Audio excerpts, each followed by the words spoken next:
Bienvenidos al sentido de la fe. En cada época la Iglesia contempla de nuevo el misterio del discernimiento. No se trata de un problema intelectual ni de una técnica psicológica. Es una inquietud antigua como el corazón humano. Surge cuando el creyente se pregunta si la voz que percibe brota de su inclinación personal, de una emoción pasajera o de ese misterioso impulso que lo orienta hacia Dios. La historia recoge incontables intentos de distinguir lo verdadero de lo ilusorio, y el creyente aprende a explorar las profundidades de su alma, buscando señales que no se reduzcan a la mera sensibilidad.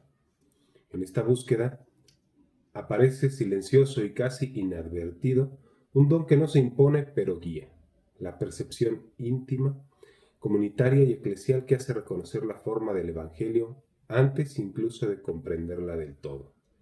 A veces se intuía como sabor, como aroma, como una brújula espiritual que señala la dirección hacia donde habita la verdad.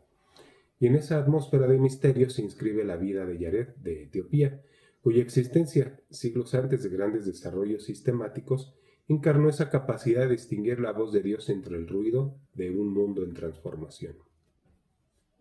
El mundo de Aksum vivía un siglo de tensión. La autoridad imperial se entrelazaba con la fe recibida y el cristianismo consolidado tras la misión de Frumencio se abría paso a través de pueblos rurales distantes entre sí, unidos por la memoria oral más que por textos escritos.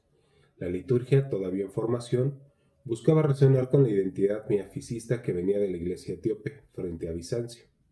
No bastaba enseñar doctrinas, había que transmitirlas de modo que penetraran en el alma de un pueblo que expresaba su mundo interior por medio de cantos, gestos, danzas, rituales y narraciones rítmicas que precedían al cristianismo mismo.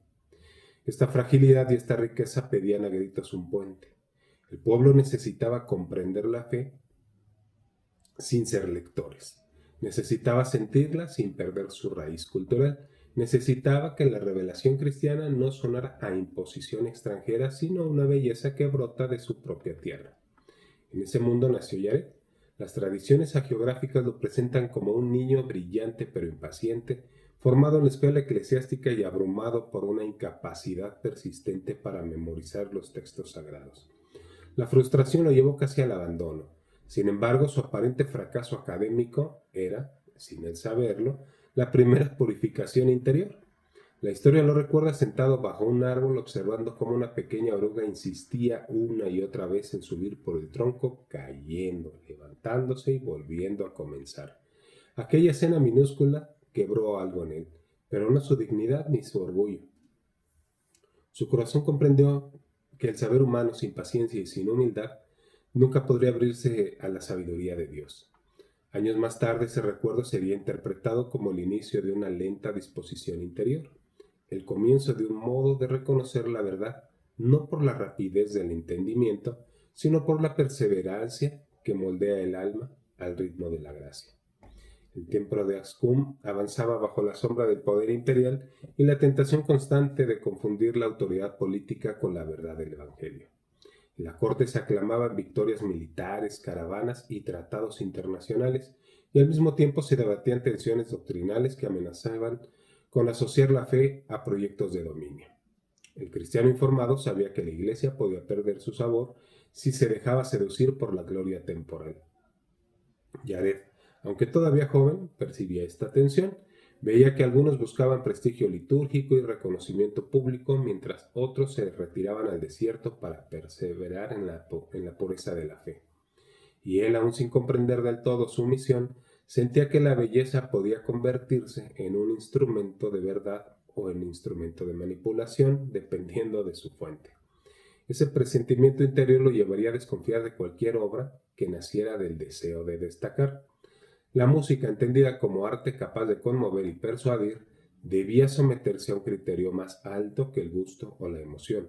Debía transparentar la presencia de Dios. Así creció entre tensiones políticas, espirituales y culturales.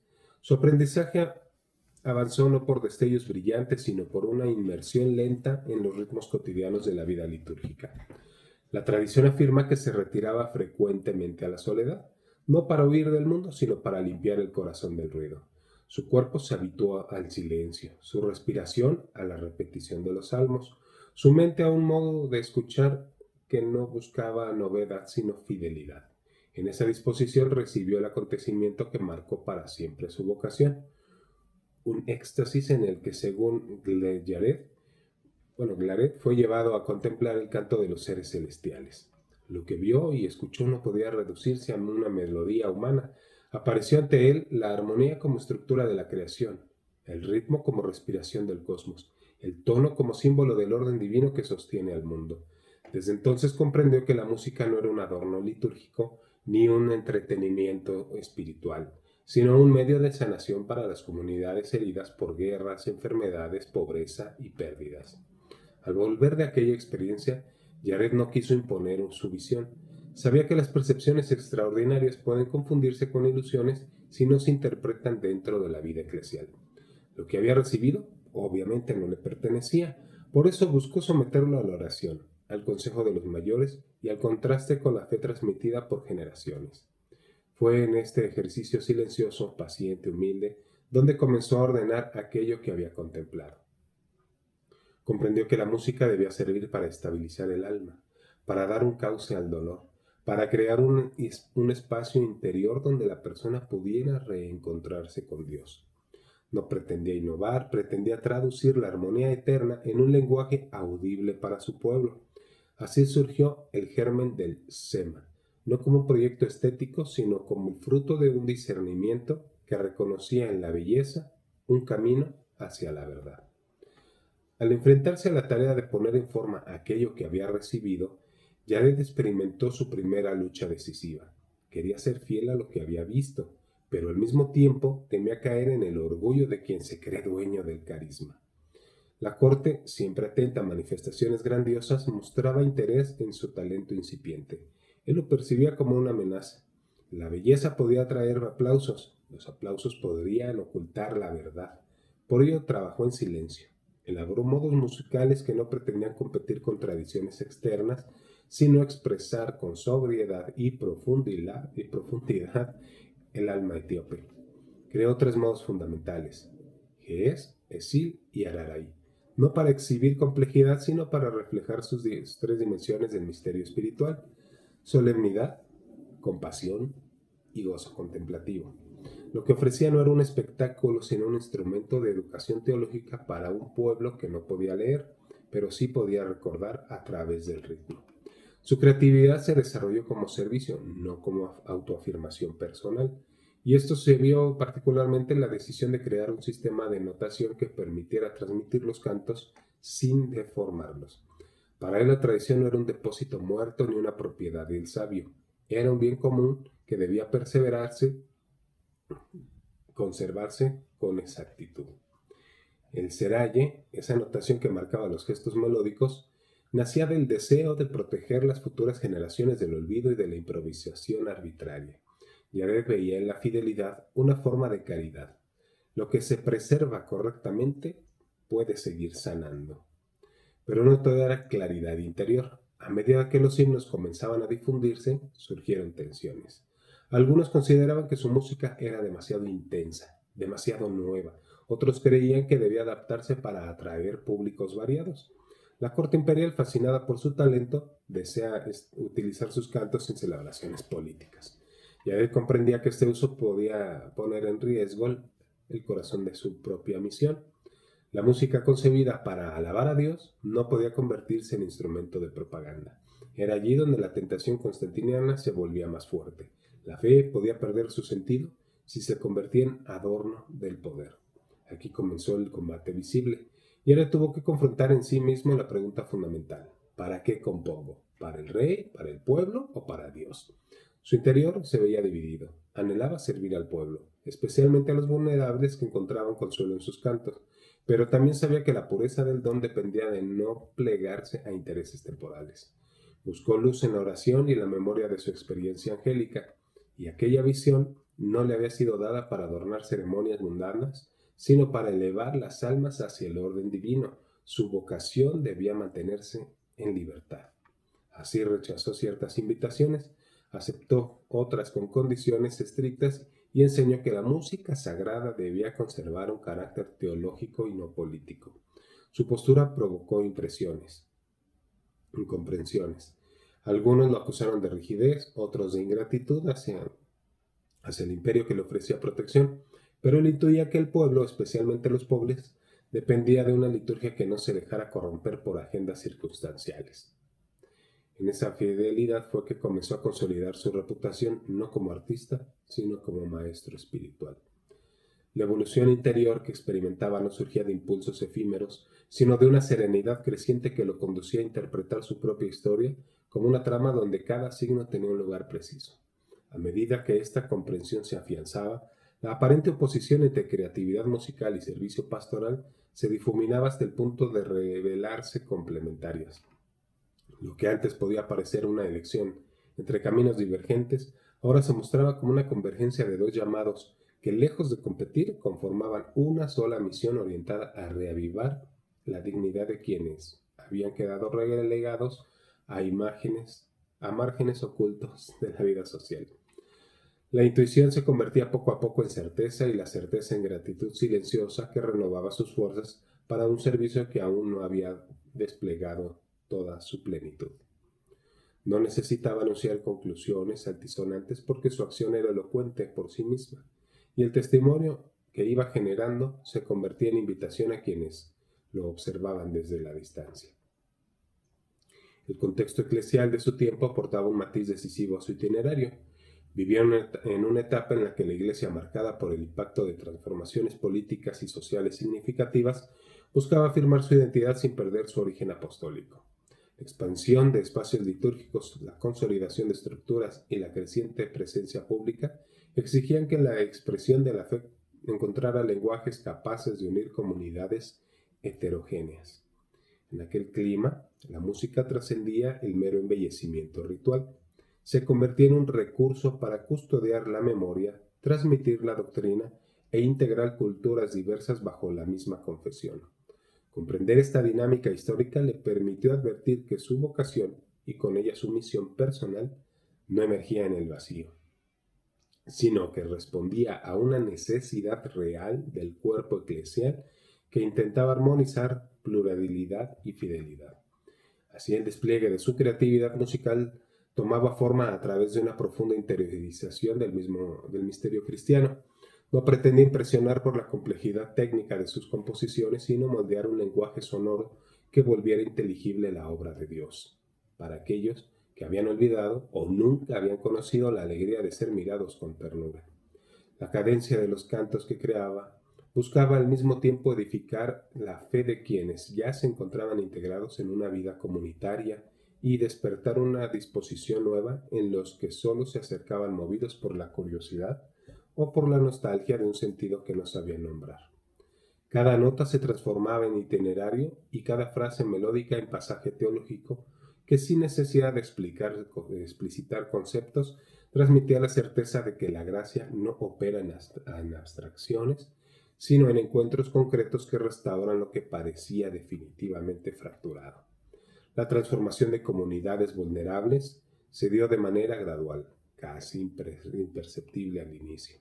Era como si los corazones habituados a la desconfianza y el encierro comenzaran a abrirse con cautela ante la suavidad de una música que no se pretendía imponer, sino ofrecer un espacio donde las heridas podían respirar sin temor. El proceso no consistía en animar celebraciones, sino en crear ámbitos donde la palabra cantada se volvería bálsamo y a la vez estímulo para recomenzar. Así, quienes vivían al borde de la resignación o el aislamiento descubrían poco a poco que el canto no era un adorno piadoso, sino un camino que les permitía releer su propia historia desde la esperanza. El sensus fidei presente de forma discreta pero eficaz lograba despertar en ellos una disonancia interior que los preparaba para reconocer la presencia de Dios en medio de fragilidades que hasta entonces se consideraban irreversibles. A pesar de los frutos que ya se manifestaban, él permanecía vigilante para no confundir esta obra con un logro personal desligado de la gracia. Sabía que la tentación de apropiarse de los resultados podía envenenar la pureza de su servicio. Por eso mantenía una actitud constante de discernimiento. Revisaba su jornada con honestidad, examinaba sus motivaciones y procuraba confrontarlas con la humildad del Evangelio. Cuando advertía señales de amor propio disfrazado de celo pastoral, las presentaba en oración, sin dramatismos, dejándolas ante la luz que no humilla sino que purifica. Aquella disciplina interior lo preservaba de desvirtuar su identidad en Cristo y le impedía caer en formas sutiles de autosuficiencia. En esa fidelidad cotidiana, su obra musical y pastoral adquiría una solidez que el paso del tiempo no haría sino confirmar. La comunidad que al principio había observado su iniciativa con cautela, comenzó a percibir en él una figura que actuaba como puente entre sensibilidades diversas y tensiones latentes. No imponía ritmos ni agendas, pero su sola presencia invitaba a recuperar la paciencia, la amabilidad necesarias para sostener vínculos que se habían debilitado.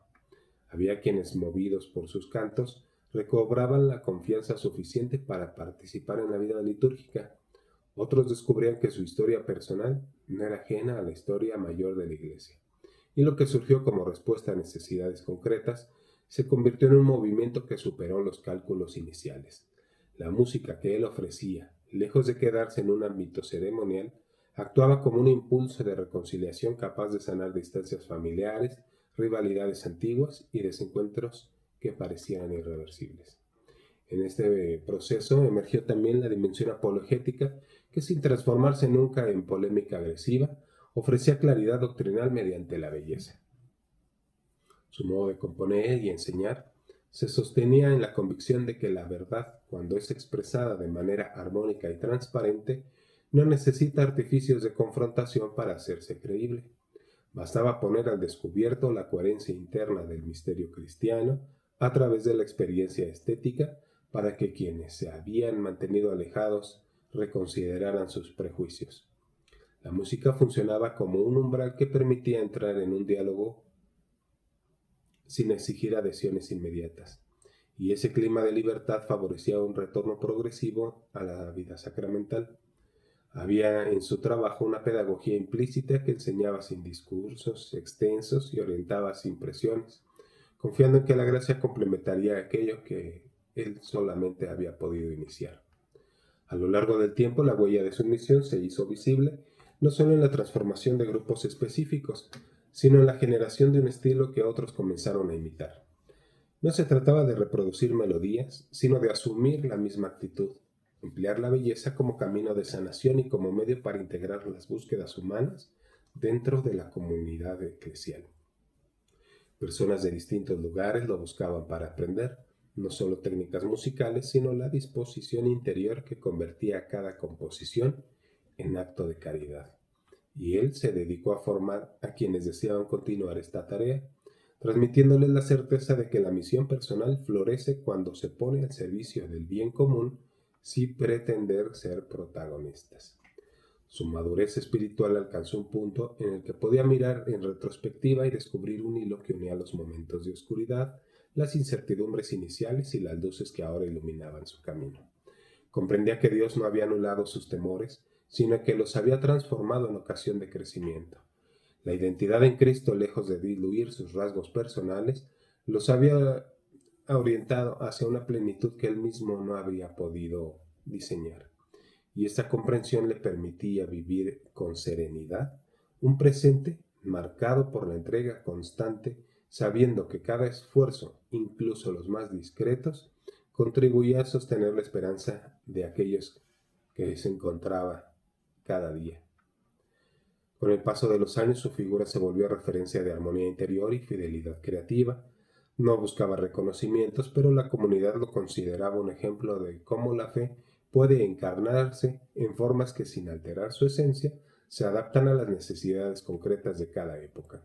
Su legado no residía únicamente en las composiciones que dejaría para las generaciones siguientes, sino en la convicción que había sembrado, la certeza de que la belleza, cuando nace del encuentro con Dios, posee una fuerza transformadora capaz de iluminar incluso rincones más oscuros de la experiencia humana. Y quienes conocían de cerca su camino podían reconocer que aquella obra tan amplia y sencilla a la vez no era fruto de proyectos humanos meticulosos, sino de una respuesta confiada y perseverante ante la iniciativa divina. Cuando finalmente su vida se acercó a una etapa de mayor silencio, no lo vivió como pérdida, sino como plenitud.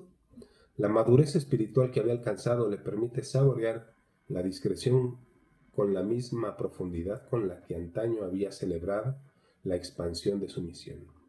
No necesitaba ya componer constantemente para sentir que servía. Le bastaba la certeza de que lo sembrado seguiría creciendo en manos de quienes habían aprendido a escuchar la voz del Espíritu en los ritmos de su propia historia. Aquellos que acudían a él encontraban palabras sencillas, pero cargadas de verdad. No buscaba enseñar técnicas finales, sino recordar que toda obra que permanece nace de la fidelidad más que del talento. Y en este silencio sereno, su testimonio adquiría una elocuencia que supera cualquier discurso. Así concluyó una existencia marcada por la gracia y la entrega paciente, donde la música no fue un adorno ni refugio, sino un instrumento para restaurar vidas y mostrar que la fe, cuando se expresa con autenticidad, puede abrir caminos que ningún otro imagina.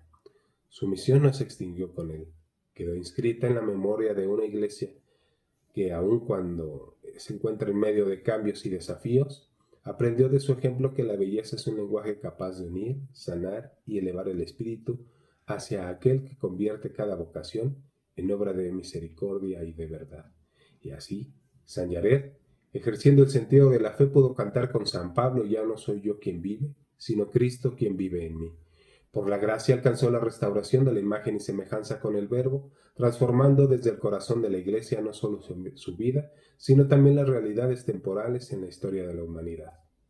Muchas gracias por llegar hasta aquí. Que Dios nos bendiga y la Santísima Virgen de Guadalupe interceda por cada uno de nosotros.